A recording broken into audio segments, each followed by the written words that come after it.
안녕하세요. 글로벌 시사 뉴스를 신속하게 전달해드리는 엑스프레스 뉴스입니다. 요즘 중국 양쯔강 상류 지역의 기록적인 폭우로 인해 산샤댐 붕괴가 우려된다는 소식이 많은데요. 오늘은 최근 유튜브, 트위터 등에서 일파만파 급속도로 전파되고 있는 산샤댐 붕괴 시뮬레이션 영상 속에서 보여주는 양쯔강 유역의 피해 상황 예측과 한국에 끼치는 영향에 대해 알아보도록 하겠습니다. 구독과 좋아요는 다음 영상 제작에 큰 힘이 됩니다. 저희가 입수한 산샤댐 붕괴 시뮬레이션 영상은 산샤댐 하류에 위치한 각 도시의 면적, 인구수, 인구 밀도, 틈수시 수심까지 정교하게 시뮬레이션하고 있는데 제작자가 누구인지는 의문에 쌓여 있습니다. 산샤댐의 붕괴 위험을 어떻게든 감추려는 중국에서 어떻게 이렇게 생생한 시뮬레이션 동영상이 유포되었는지, 또 제작자는 누구인지 의문에 쌓여 있는 가운데 유튜브, 트위터 등의 일파만파 급속도로 전파되고 있습니다. 산샤댐은 높이 181m, 폭 2355m, 저수량은 333억 입방미터입니다. 산샤댐이 붕괴되면서 높이 100m의 거대한 물줄기가 폭발하듯 하류를 덮칩니다. 붕괴 초반, 주변 산들이 쌓여있어 더 맹렬한 위력입니다. 속도는 무려 시속 100km에 달하며 무서운 기세입니다. 도시 전체가 침수되었던 이창시까지의 거리는 50km로 불과 30분 만에 거저우댐도 무너뜨리고 도심을 덮쳐버립니다. 물의 높이는 20m, 속도는 여전히 70km나 됩니다. 이창시는 불과 5시간 만에 10m 깊이로 완전히 잠기게 됩니다. 이창시를 휩쓸고 간 홍수는 시속 60km로 장강 주변의 여러 도시들을 차례로 수장시켜버립니다. 물의 높이는 여전히 15에서 20m로 맹렬한 물의 흐름이 계속됩니다. 이창시를 지나 이제 홍수는 넓게 펼쳐진 평원구역에 도착합니다. 이때부터 홍수는 부채꼴 모양으로 사방으로 확산되면서 피해 면적도 급증하게 됩니다. 홍수가 분산되면서 홍수의 속도는 시속 25km로 줄고 높이도 8m까지 내려갑니다. 그러나 장강 줄기를 따라 흐르는 물의 속도는 여전히 시속 35km로 엄청난 속도가 유지됩니다. 형주시를 지나서 홍수는 바로 옆 우한시로 향합니다.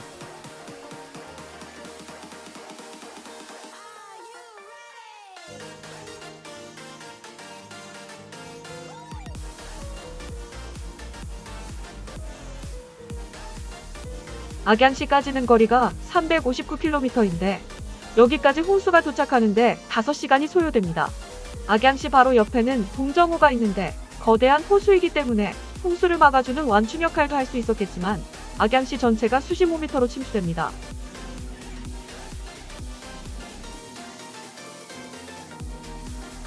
이제 홍수는 저수용량 160억 입방미터의 홍호를 지나갑니다. 피해 면적은 급격히 넓어졌고 홍수는 계속 동진하게 됩니다. 샨샤댐에서 우한까지는 700km 거리인데 홍수는 10시간 만에 도착합니다. 홍수는 해발 18에서 40m에 위치한 우한시를 7m 높이로 침수시킵니다. 비교적 고도가 높은 일부 지역을 제외하고 우한시는 평균 수심 5m로 완전히 잠기게 됩니다.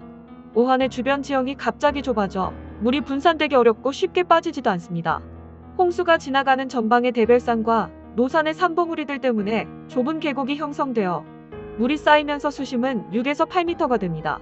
산샤댐이 붕괴되고 홍수는 15시간 후 1000km 떨어진 구강에 도착합니다. 구강이란 명칭은 장강이 이 부근에서 여러 하천이 모여진다고 해서 유래되었는데 홍수 시 취약한 지역입니다. 포양호의 저수용량은 300억 입방미터이지만 홍수를 방어하지 못하고 물은 계속 중류로 무섭게 흘러갑니다. 장마철이라면 구강 도심은 7m 이상으로 수몰되고 홍수가 넓은 평지를 덮치면서 농경지도 모두 침수됩니다.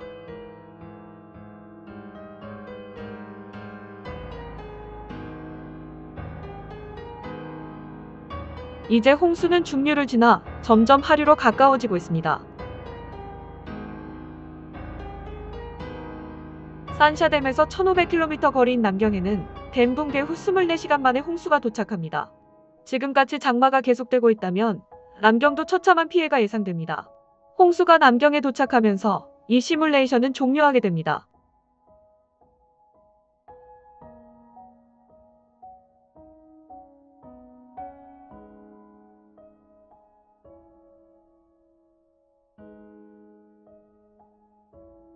중국의 기상당국은 24에서 26일 스촨 분지와 양쯔강 중하류 일대에 많은 비가 예상되며 충칭, 후난, 후베이, 얀후이성 등의 일부 지역에는 100에서 200mm의 폭우가 쏟아질 것으로 예보하고 있습니다.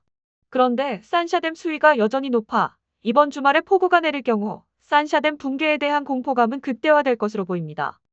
중국 언론 매체들의 보도에 따르면 산샤댐 수위는 19일 오후 8시 현재 최고 수위 175m와 불과 11m 차이인 164.18m에 육박하였고 현재는 댐 수위가 4m가량 줄어들었지만 여전히 통제 수위인 145m 이상인 상황입니다. 하지만 중국 당국은 산샤댐은 100만 년 만에 한 번 닥칠 수 있는 홍수가 발생해 수위 175m, 초당물 유입량 7만 평방미터의 상황을 맞아도 끄떡없다라고 주장하지만 메이드 인 차이나 산샤댐을 과연 믿을 수 있을지 의문입니다. 그럼 산샤댐 붕괴 시 한국에는 어떤 영향을 줄 수 있는 살펴보겠습니다. 첫 번째, 산샤댐 붕괴 시 원전이 밀집해 있는 양쯔강 하류의 상하이 지역에 대홍수가 불가피하고 이 지역에 건설된 원전 9기에 악영향을 줄 수 있고 이 경우 한국도 영향을 받을 수밖에 없다는 관측까지 나옵니다. 두 번째, 산샤댐의 최대 저수량은 390억 톤에 달하며 한반도 전역에 흐르는 모든 강물의 2배가 될 정도로 합니다. 최대 수위에 임박한 산샤댐에서 방류되는 담수가 서해안으로 유입되면 바닷물의 염도가 낮아져 서해안 일대가 저염분수화된다는 점입니다. 특히 저염분수는 상대적으로 염도가 낮아 바다 표면에 위치하는데 쉽게 수온이 올라가 약식장 어패류의 폐사를 야기하는 등 해양 생태계에 악영향을 끼치게 됩니다. 장마철 산샤댐 붕괴가 먼 나라 이야기로만 여겼는데 붕괴 시 우리나라에도 악영향을 끼친다고 하니 댐 붕괴를 걱정해야 하는 것인지 아닌지 알 수가 없습니다. 오늘 엑스프레스 뉴스가 전해드릴 소식은 여기까지입니다. 시청해주셔서 감사드립니다.